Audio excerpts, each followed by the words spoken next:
Hello and welcome to Gnomology 101. My name is Professor Gnomer, and I'm going to teach you some of the best ways to fight metal slimes and metal babbles. I initially started this video by setting out on a quest to find a way to kill 8 metal babbles in one blow on the first round before they can move. Spoiler alert, I did manage to do it. However, it was not at all like I expected. My initial thought was to make a fighter with very high agility and very high luck in hopes that I could crit a whole team. And with a level 99 fighter with 500 luck, I could not get more than 3 or 4 crits at a time. The chance of getting all 8 crits seems pretty low.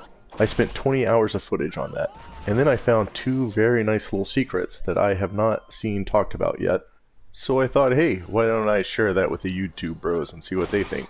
If you're just starting out or you're a new player, I can tell you if you want to eventually be able to do what I'm doing towards the end of this video, you want a mage or sage that has very high agility.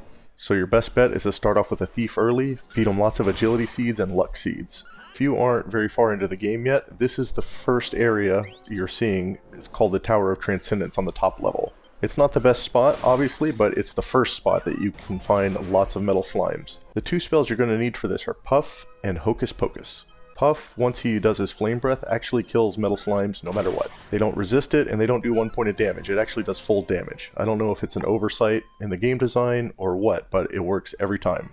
Why don't we get into the really good footage and see just how much fun we can have at this. This first battle here, Hocus Pocus caused everyone in the field to go to sleep, including your team. Now, that's not really that great, except that usually your team will at least have 1 person wake up first before all of the slimes do. Here's another one with the sleep. Our fighter always goes first. He's nice to have around just to get some crits in at the very beginning.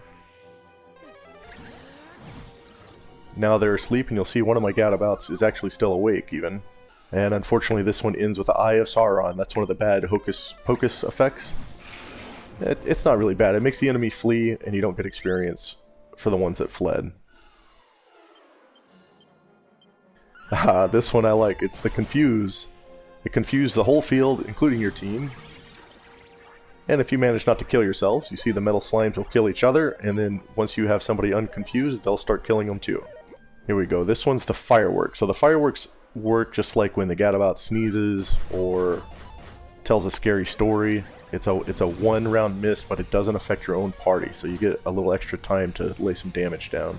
Let's see what's coming up next here. The auto crit. I really like this one. It makes sure all of your team gets a automatic crit on the next hit. Unfortunately, the metal babbles ran away, but you can imagine with a fast boomeranger how well that can go. In fact, I believe I have an example of it going a lot better here. Yep, there we go. Automatic crit for everybody on the team. And I think the gadabout does the shot that takes the rest of them out. There they go, giving each other goosebumps. Oh, alright, it was our fighter that ended up taking the shot. It wasn't a ton of them, but it works. This is my favorite one. This is the time freeze. It freezes time for 2 turns, which fixes our Puff problem of being too slow, as you can see.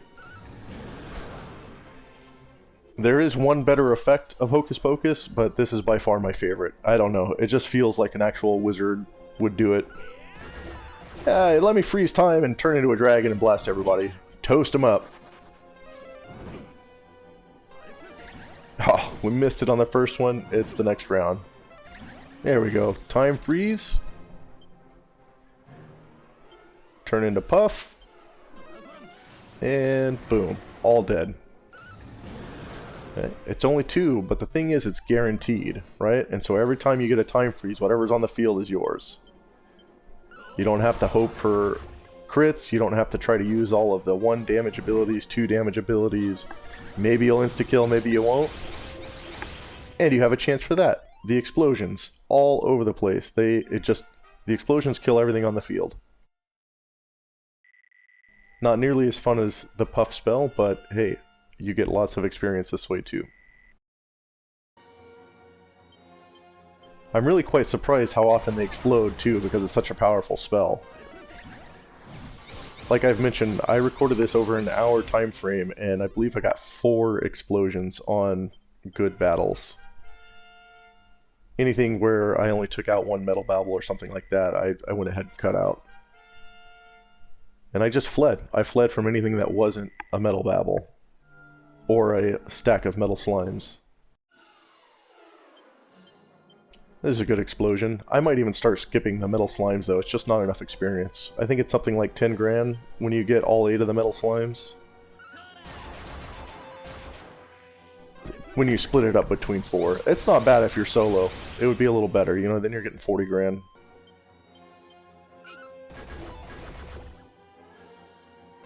Another quick explosion. 4 metal babbles. What is that? Yep, 50,000 experience points for a team of 4. Ah, and here's the piece de la resistance. Actually, it's not. Look at this. One of these guys gets away. So we got a 7-in-1 blow. Anybody knows that reference? And we get 350,000 experience on this solo character, taking him from level 1 to level 36.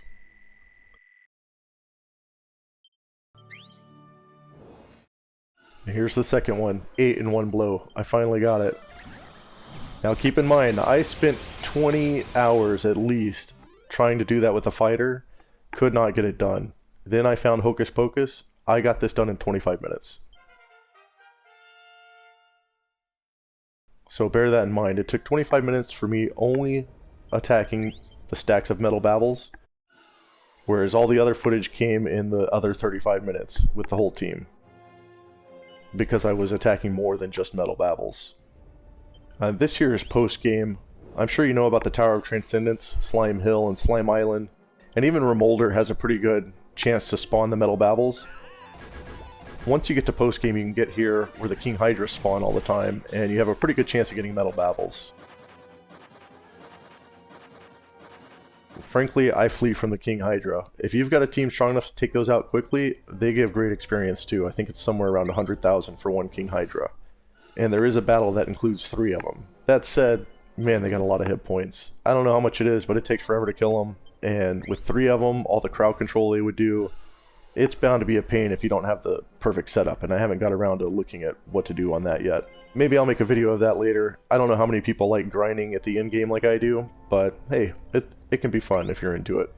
And finally, just so you know, I'm going to be making a sort of walkthrough / guide here shortly. I'm working very hard on it. It's going to be a quick cut to give you lots of good information, lots of tips if you're a new player, and hopefully some good laughs. So if you're at all interested in something like that, hit subscribe. It'll let you know when it comes out.